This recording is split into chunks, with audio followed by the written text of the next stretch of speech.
अस्सलाम वालेकुम dear students, welcome to my YouTube channel physics found. I am Sanaullah Mahar. आज हम पढ़ेंगे चैप्टर 5 का लेक्चर 5 है और आज का जो हमारा टॉपिक है वो है हुक्स लॉ। तो बेटा अभी हम चलते हैं हुक्स लॉ की तरफ, ठीक है। तो अगर हम हुक की बात करें बेटा तो ये एक इंग्लिश फिजिसिस्ट एंड केमिस्ट था जिसका नाम था रॉबर्ट हुक, और इसने अपना ये जो लॉ था वो इंट्रोड्यूस करवाया था 1678 में, ठीक है। ये वो फर्स्ट साइंटिस्ट था जिसने डिस्क्राइब किया था mathematical pattern of stretching spring, ठीक है। कि जब स्प्रिंग को हम खींचते हैं तो उसको हम मैथमेटिकली किस तरीके से रिप्रेजेंट कर सकते हैं, इसको किस तरीके से डिस्क्राइब कर सकते हैं, ठीक है। अब इससे पहले हमने दो टॉपिक कवर किए हुए थे बेटा, एक था स्ट्रेस, दूसरा था स्ट्रेन, ठीक है। ये बेसिकली ये जो हुक है वो इन दोनों टॉपिक से ताल्लुक रखता है। तो अगर हम इसकी स्टेटमेंट को देखें बेटा तो ये कहता है stress is directly proportional to the strain within elastic limit. अब इसके कहने का मतलब ये है कि बेसिकली ये जो स्टेटमेंट है ये हमें बताती है स्ट्रेस और स्ट्रेन का आपस में ताल्लुक क्या है, ठीक है। तो इसका मतलब ये है कि ये जो स्ट्रेस और स्ट्रेन है ये दोनों आपस में डायरेक्ट प्रोपोर्शनल है, कि जितना हम स्ट्रेस लगाएंगे उतनी ही स्ट्रेन बढ़ेगी, ठीक है। स्ट्रेस का मतलब क्या है, खींचना, और स्ट्रेन का मतलब क्या है, बिगाड़ पैदा होना। तो जितना हम किसी चीज को खींचेंगे उसमें उतना ही बिगाड़ पैदा होगा। तो लेकिन इसके लिए एक कंडीशन है। कंडीशन क्या है, कहता है कि विद इन इलास्टिक लिमिट, के वो ऑब्जेक्ट अपनी इलास्टिक लिमिट के अंदर हो। तो अगर हम इलास्टिक लिमिट की बात करें बेटा तो हमने ऑलरेडी इसको भी थोड़ा सा डिस्कस किया हुआ था, लेकिन यहाँ भी थोड़ा सा हम देखते हैं। तो इलास्टिक लिमिट क्या होती है बेटा, कि मिसाल के तौर पर मेरे पास एक रबर बैंड है, उसको मैंने दोनों हाथों में खींचना शुरू कर दिया। अगर मैं इसको खींचता हूँ, खींचूंगा तो क्या होगा कि कोई एक ऐसी पॉइंट आ जाएगी जब मैं उस पर फोर्स लगाऊंगा तो ये रबर बैंड टूट जाएगी, ठीक है। अब वो जो पॉइंट होती है खींचने की, मतलब इस रबर की मेरे हाथ का फोर्स बर्दाश्त करने की, तो उस पॉइंट को हम बोलते हैं, उस हद को हम बोलते हैं इलास्टिक लिमिट। या हम ऐसे भी कह सकते हैं कि जब मैं फोर्स लगाता हूँ, ये जो रबर बैंड है बेटा वो मेरे फोर्स को रेजिस्ट करने की कोशिश कर रही है। अब कितना रेजिस्ट कर रही है, कितना मैक्सिमम रेजिस्ट कर रही है, ठीक है। हम उस पॉइंट तक जो ये जो मैक्सिमम मेरे हाथ के फोर्स को रेजिस्ट करेगी, मतलब कि जब जब तक ये टूटता नहीं है, तो हम उस हद को, उस लिमिट को या उस रेजिस्टिंग फोर्स को बोलेंगे इलास्टिक लिमिट, ठीक है बेटा।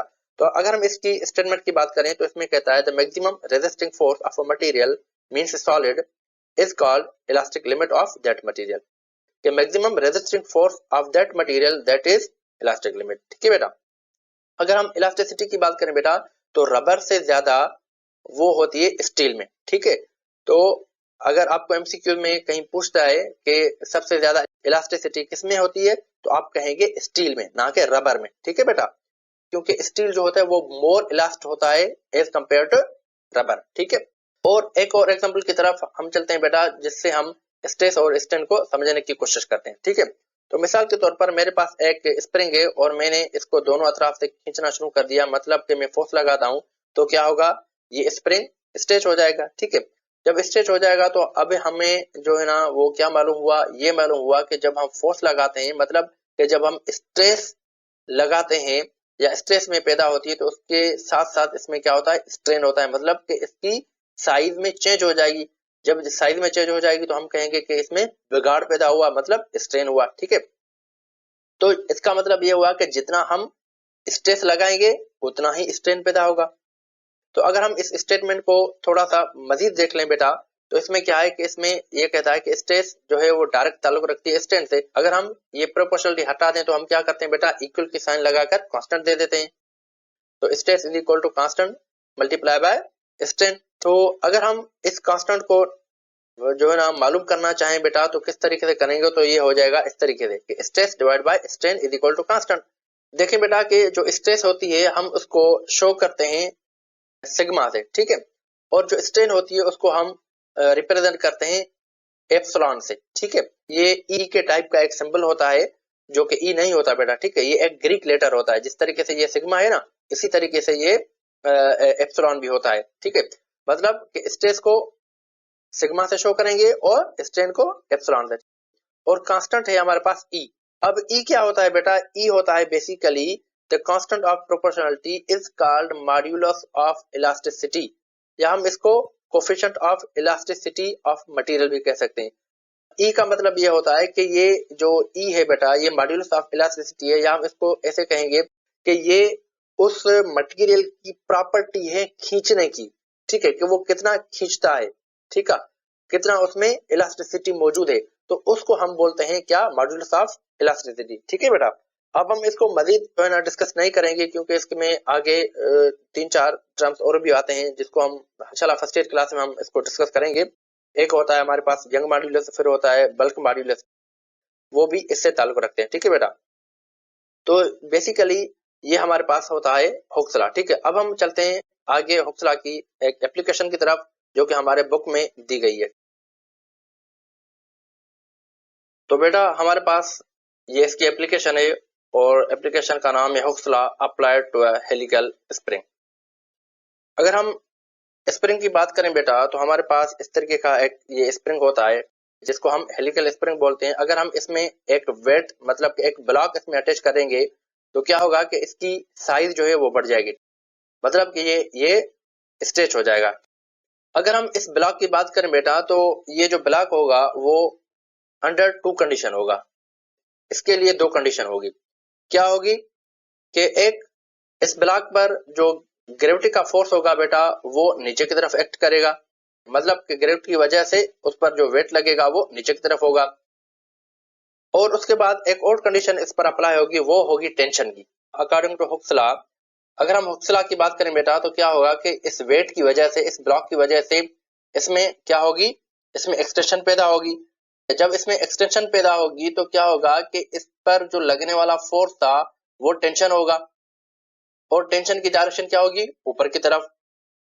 अगर हम हुक्स लॉ को इसके बेसिस पे देखें, इस नजरिए से देखें, तो किस तरीके से हम देखेंगे, वो होगा इस तरीके से कि tension is proportional to the extension, मतलब कि जितनी एक्सटेंशन होगी, जितना खिंचाव होगा, उतना उसमें टेंशन बढ़ेगा। ठीक है, कि मतलब कि जितना हम वेट लगाएंगे तो वेट की वजह से क्या होगा बेटा, उसमें खिंचाव पैदा होगा, मतलब कि वो स्ट्रेच हो जाएगा, जितना स्ट्रेच होगा और उतना टेंशन उसका ऊपर की तरफ लगेगा। ठीक है, तो अगर हम इसको इस तरीके से भी समझ लें बेटा, यहाँ से क्या होगा, नीचे की तरफ से ये स्ट्रेस है, और ऊपर की तरफ ये जो बढ़ जाएगी इसकी क्या होगी, वो उसकी स्ट्रेन होगी। तो हम इसको इस तरीके से भी लिख सकते हैं कि stress is directly proportional to the strain. तो जैसे कि हमने अभी हुक्स लॉ की बेसिक स्टेटमेंट में पढ़ा हुआ था कि stress is directly proportional to the strain. ठीक है, यहाँ से अगर देखा जाए बेटा, तो इस स्प्रिंग पर जो फोर्स लग रहा है वो किस तरीके से लग रहा है, वो इस ब्लॉक का लग रहा है। कहाँ लग रहा है, नीचे की तरफ। ठीक है, अगर नीचे की तरफ ये फोर्स लग रहा है ब्लॉक का, तो इस पर ये इतनी साइज उसकी बढ़ जाएगी। ये स्प्रिंग क्या होगा बेटा, फिर ये स्प्रिंग क्या होगा, ये स्प्रिंग अपनी साइज चेंज कर देगा। वो कितनी इसने साइज चेंज कर दी है, वो इतनी साइज चेंज कर दी है, मतलब कि ओरिजिनल साइज से इसकी ये साइज बढ़ गई है। ठीक है बेटा, तो इस साइज को, इस डिस्प्लेसमेंट को हम एक्स से शो करते हैं। तो अगर हम इसको इस फोर्स और डिस्प्लेसमेंट के बेसिस पर स्ट्रेन और स्ट्रेन को हम लिख लें, तो हम किस तरीके से लिखेंगे बेटा, कि लोड की वजह से क्या हो रहा है, फोर्स लग रहा है, और फोर्स क्या कर रहा है, इस पर ये डिस्प्लेसमेंट कवर कर रहा है। ठीक है, मतलब कि इसने इसकी जो लेंथ है वो इतनी बढ़ा दी है, तो इस लेंथ को हमने एक्स से शो किया हुआ है। ठीक है, तो अगर यहाँ से देखा जाए बेटा, तो यहाँ क्या होगा कि F is directly proportional to the x. देखें बेटा कि इस स्टेटमेंट को मद्देनजर रखते हुए हमारे बुक में जिस तरीके से स्टेटमेंट दी हुई है वो इस तरीके से दी हुई है। कहता है कि within elastic limit the displacement produced in the spring is directly proportional to the force applied, मतलब जितना हम इस स्प्रिंग पर फोर्स अप्लाई करेंगे उतना ही वो डिस्प्लेसमेंट पैदा करेगा। जितना फोर्स ज्यादा उतना डिस्प्लेसमेंट ज्यादा, और जितना फोर्स कम उतना डिस्प्लेसमेंट कम कवर करेगा। ठीक है, अगर हम यहाँ से प्रोपोर्शनलिटी को खत्म कर दें बेटा, तो क्या करेंगे, हम इक्वल देकर कांस्टेंट देंगे। यहाँ के हमने कांस्टेंट दिया हुआ है।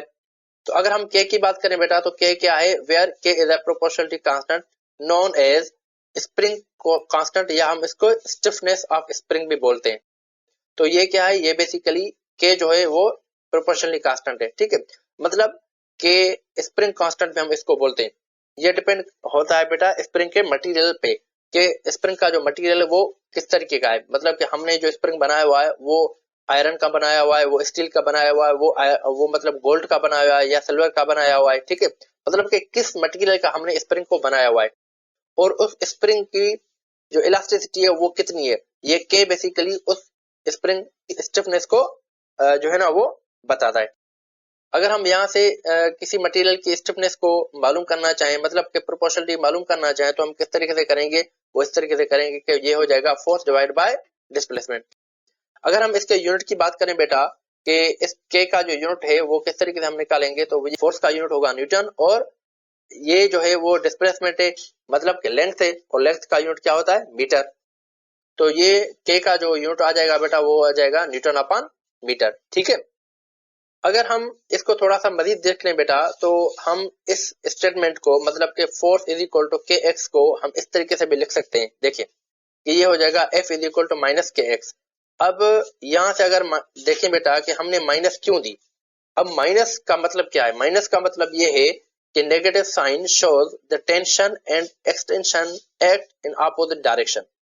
मतलब कि जो टेंशन है और एक्सटेंशन है वो दोनों ही अपोजिट डायरेक्शन में, मतलब ये जो साइन है वो अपोजिट डायरेक्शन को शो करती है। मतलब कि यहाँ से अगर टेंशन की बात करें बेटा तो टेंशन ऊपर की तरफ लग रहा है और एक्सटेंशन नीचे की तरफ हो रही है, तो इन दोनों का जो डायरेक्शन है वो अपोजिट है, तो इस अपोजिट डायरेक्शन को ये नेगेटिव साइन शो करती है, ठीक है बेटा। और अगर हम फोर्स और एक्सटेंशन की ग्राफ की बात करें बेटा तो वो इस तरीके से बनेगा। तो यहाँ से क्या होता है बेटा कि देखें कि मतलब ये डिपेंडेंट क्वांटिटी है और एक्सटेंशन जो है वो इंडिपेंडेंट क्वांटिटी है, ठीक है। अब ये ग्राफ में क्या शो करता है, ग्राफ में ये शो करता है कि पी पॉइंट तक जो है वो इस स्प्रिंग की इलास्टिक लिमिट है, ठीक है। अगर हम इस पॉइंट से फोर्स ज्यादा लगाएंगे तो क्या हो जाएगा, ये परमानेंट डिफॉर्म हो जाएगा। मतलब कि जब हम उस पर फोर्स हटा देंगे तो वो अपनी ओरिजिनल पोजीशन पर अपनी ओरिजिनल साइज में रिटर्न नहीं हो पाएगा। अगर हम इस हुक्स लॉ की बात करें बेटा तो ये हुक्स लॉ जो होता है वो सभी टाइप के मैटर पर लग सकता है, मतलब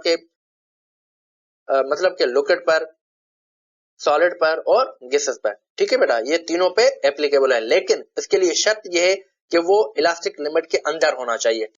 जब इलास्टिक लिमिट से हम फोर्स ज्यादा लगाएंगे तो हमारा हुक्स लॉ जो है वो एप्लीकेबल नहीं होगा।